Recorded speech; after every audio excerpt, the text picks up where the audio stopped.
नमस्कार. आवाज माझा वृत्तवाहिनीत आपल्या सगळ्यांचं स्वागत. वळूयाच्या काही ठळक घडामोडींकडे. ध्वजदिनानिमित्तानं ठाण्यात रॅलीचं आयोजन. आणखी 900 झाडांवर कुऱ्हाड. उड्डाणपुलाच्या कामासाठी जुन्या वृक्षांवर कुऱ्हाड. आणि आता रेती बंदर होणार खाली. 6 महिन्यात पूर्ण होणार चौपाटीचं स्वप्न. आपलं शहर स्वच्छ, सुंदर आणि नेटनेटकं ठेवणं ही आपली जबाबदारी आहे, हो ना? मग उचला फोन आणि विना परवाना होर्डिंग्स, बॅनर्स कुठे दिसले तर 1800-222-108 या टोल फ्री क्रमांकावर कळवा किंवा 75069464155 या भ्रमणध्वनीद्वारे आपली तक्रार नोंदवा किंवा महापालिकेने तयार केलेल्या स्टार ग्रेड ऍप्लिकेशनद्वारे आपली तक्रार नोंदवा. त्याची दखल त्वरित घेतली जाईल. Rotary club of Thane green city तर्फे 7 डिसेंबर हा सशस्त्र सेना झेंडा दिवस ठाण्यातील गडकरी रंगायतन येथे साजरा करण्यात आला. यावेळी सैन्य दलाचे अधिकारीही सामील झाले होते. तसंच गडकरी रंगायतनपासून शिवाजी चौक, चिंतामणी चौक आणि परत गडकरी रंगायतन अशी रॅली काढण्यात आली होती. या रॅलीमध्ये ध्वजनिधी संकलन करण्यात आलं. दरवर्षी 7 डिसेंबर हा दिवस देशभरात सैन्य दलासाठी ध्वजदिन निधी संकलन दिवस म्हणून साजरा केला जातो. या निमित्तानं rotary club of Thane green city तसंच रोटरीच्या सर्व संस्था आणि सदस्यांतर्फे ठाण्यात ध्वजदिन निधी संकलन रॅलीचं आयोजन करण्यात आलं होतं. गडकरी रंगायतन इथून सुरू झालेल्या या रॅलीतील एनसीसी तसंच मुलांच्या शिस्तबद्ध संचलनानं सगळ्यांचं लक्ष वेधून घेतलं होतं. 300 मुलं आणि नागरिक यांचा या रॅलीत समावेश होता. यावेळी रोटरीचे डिस्ट्रिक्ट गव्हर्नर चंद्रशेखर कोल्वेकर, उपमहापौर राजेंद्र साप्ते, निवृत्त मेजर सुभाष कावण, रोटरीचे प्रमोद आंबेकर तसंच इनरव्हील रोटरॅक्टचे सदस्य सहभागी झाले होते. Rotary club of Thane green सिटीच्या अध्यक्ष डॉ. चित्राराज चव्हाण यांच्या पुढाकारानं या कार्यक्रमाचं आयोजन करण्यात आलं होतं. यावेळी उपस्थितांनी ध्वजदिन निधी संकलन मोहिमेस शुभेच्छा देऊन निधी संकलनास हातभार लावला. यावेळी जमा होणारा पैसा हा सैनिक कल्याण निधीसाठी वापरण्यात येणार आहे.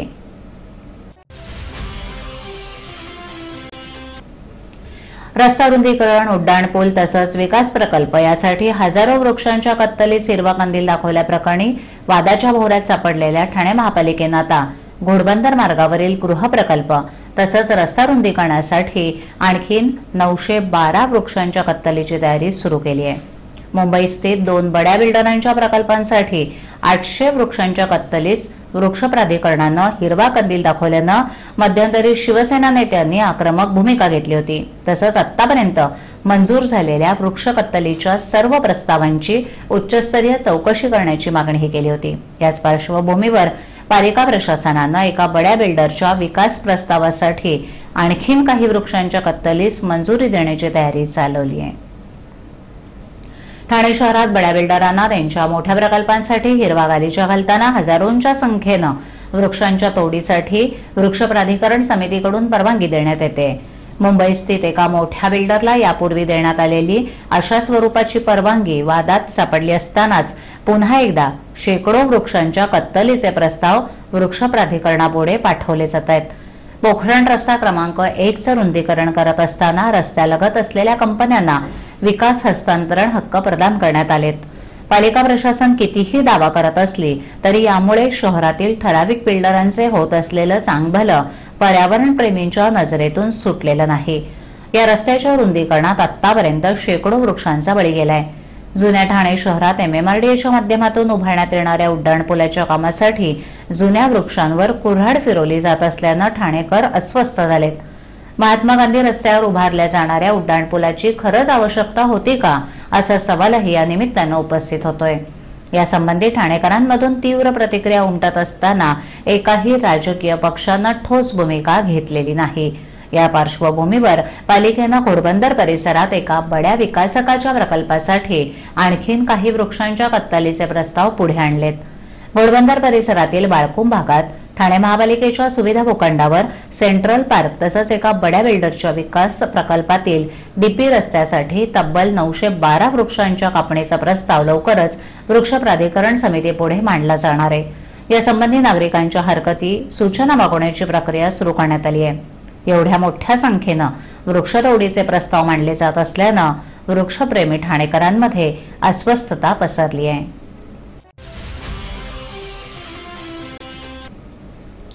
बोगस कॉल सेंटर प्रकरणाचा मुख्य सूत्रधार सागर उर्फ शॅगीचा तपशील सीबीआयनं ठाणे पोलिसांकडे मागितलाय. या प्रकरणाचा खटला अमेरिकेतही सुरू असून शॅगीची माहिती सीबीआयच्या माध्यमातून अमेरिकेला पुरवली जाणार असल्याची माहिती सूत्रांनी दिली.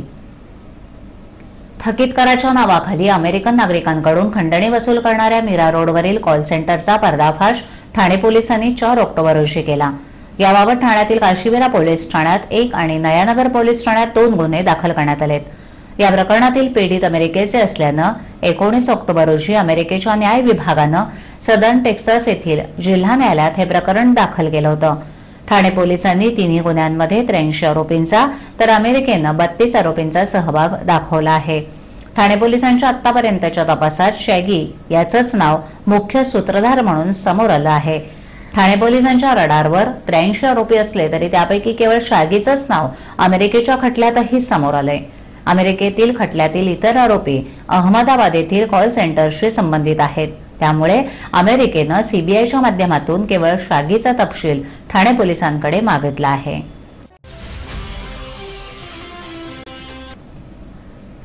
पालिकेच्या वेबसाईटवरून टेंडर भरताना रिंग करून चढे-दर लावणाऱ्या आणि त्यातून आपल्यासह अधिकाऱ्यांची धन करणाऱ्या ठेकेदारांना वेसण घालण्यात ऑनलाईन यंत्रणा यशस्वी ठरल्याचं दिसून येत आहे. राज्य सरकारच्या महा ई टेंडर या पोर्टलचा आधार घेतल्यानं रिंग मोडणं शक्य झालं असून चढ्या दरानं निविदा भरणारे ठेकेदारच दरामध्ये सुमारे 15% खाली उतरल्याचं दिसत आहे. पालिकेची कामं आपल्याला मिळावीत म्हणून ठराविक कंत्राटदारांची रिंग करणं, या टेंडरसाठी बाहेरचा कोणी आल्यास त्याला परस्पर धमकावणं, त्याच्या बोलीपेक्षा कमी बोली लावणं असे प्रकार पूर्वी होत असत. त्यावर तोडगा काढण्यासाठी ई टेंडरिंग प्रणाली स्वीकारली होती.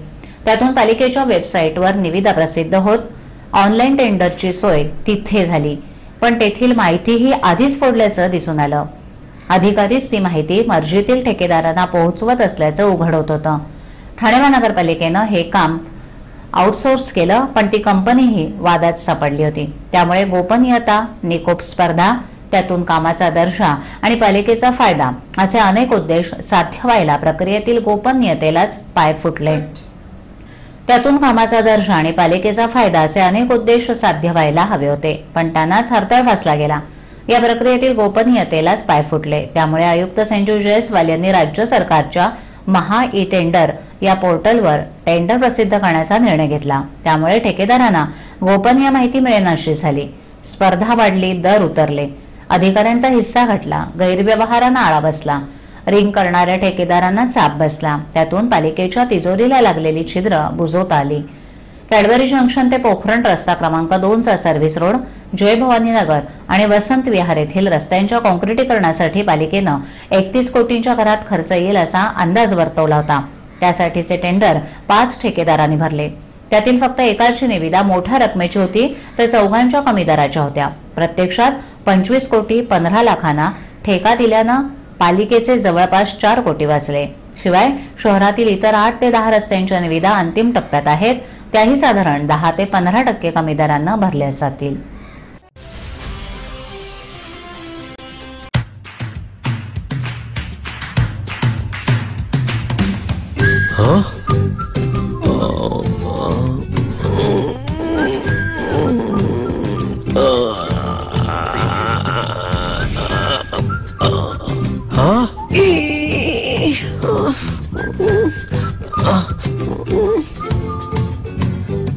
To do the DTH recharge immediately, just click on TGSP Smart Money. Enter your MPIN. Go to Merchant Payment. Select DTH Recharge, Service Provider, your account number, the money you want to transfer. Select your account, enter transaction PIN. As transferred.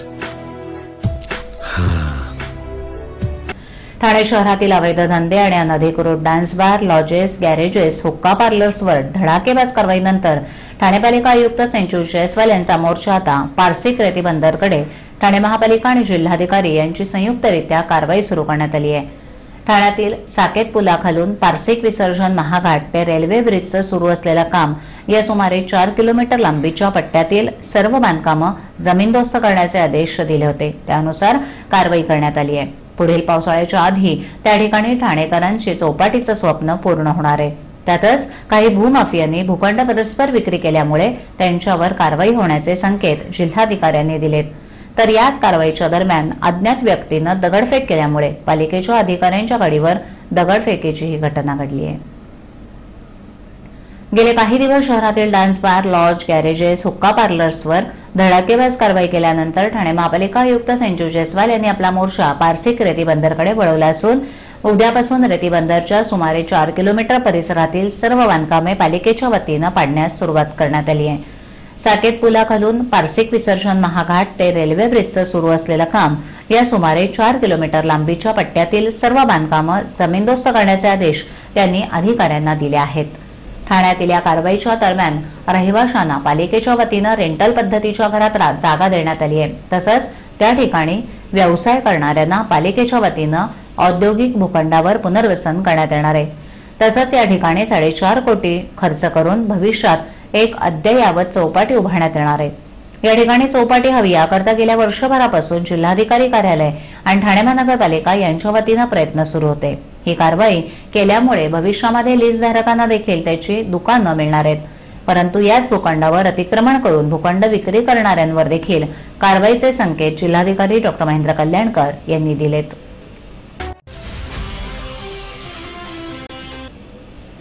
आजच्या ठळक घडामोडी शेवटी पुन्हा एकदा. ध्वजदिनानिमित्तानं ठाण्यात रॅलीचं आयोजन, आणखी 900 झाडांवर कुऱ्हाड, उड्डाणपुलाच्या कामासाठी जुन्या वृक्षांवर कुऱ्हाड आणि आता रेती बंदर होणार खाली, 6 महिन्यात पूर्ण होणार चौपाटीचं स्वप्न. आपल्या विभागातील काही सूचना अथवा समस्या असल्यास आमच्यापर्यंत जरूर पोहोचवा. आम्ही तुमचा आवाज नागरिकांपर्यंत नक्की पोहोचवू. आम्हाला संपर्क करण्यासाठी आमचा पत्ता आवाज माझा 103 सैलेख, आदर्शनगर समोर, कोलबाड रोड, ठाणे पश्चिम. आमचा दूरध्वनी क्रमांक 9773503326. आमचा ईमेल आयडी awazmaza.tvnews@gmail.com. आवाज माझावरील एखादी बातमी पाहिजे होऊन गेली असल्यास युट्यूबवर ती तुम्ही पाहू शकता. तर मग उद्या पुन्हा भेटू याचवेळी याच ठिकाणी काही नवीन घडामोडींसह आवाज माझा वृत्तवाहिनीत. तोपर्यंत नमस्कार.